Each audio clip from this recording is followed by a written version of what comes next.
Salut à tous. J'ai trouvé il y a super longtemps, traduction il y a quelques années, une histoire glauque que je vais vous raconter.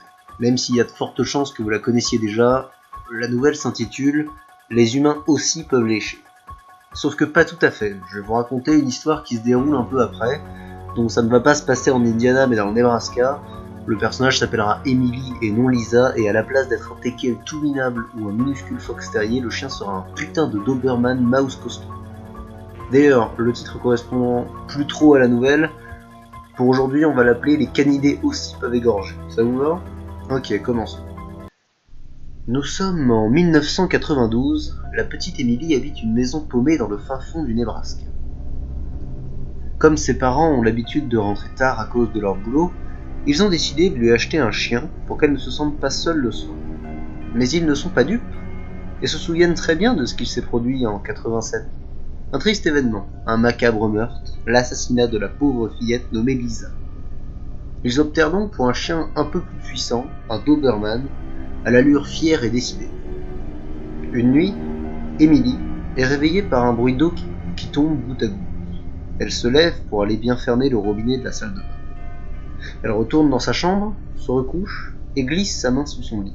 Son chien la lui lèche, la mordit un peu même. Un Doberman c'est efficace mais ça reste un peu violent. Quoi qu'il en soit, cela la rassure. Elle commence à se rendormir. Cependant, elle est à nouveau réveillée quelques minutes plus tard par un bruit de gouttes.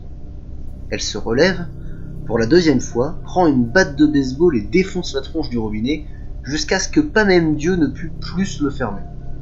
Alors elle retourne dans sa chambre, se recouche et glisse sa main sous son lit. Son chien la lui lèche, ses babines sont mouillées. Étrange, mais cela la rassure. Elle recommence à se rendormir. Cependant, elle est pour la troisième fois réveillée quelques minutes plus tard par un bruit de gouttes. Elle se relève, et croyez-moi que ça la saoule, mais cette fois-ci, attend de localiser sa provenance avant d'agir. Le son vient de son placard. En l'ouvrant, elle découvre un type, un couteau à la main, égorgé, logé à l'envers, se vidant lentement de son sang. Sur la porte du placard, il n'y a rien d'écrit. Son chien lui saute alors dessus. Emily comprend que le Doberman lui a sauvé la vie, et tout est bien qui finit bien. Ils ne se marièrent pas, et heureusement n'eurent pas même un seul enfant.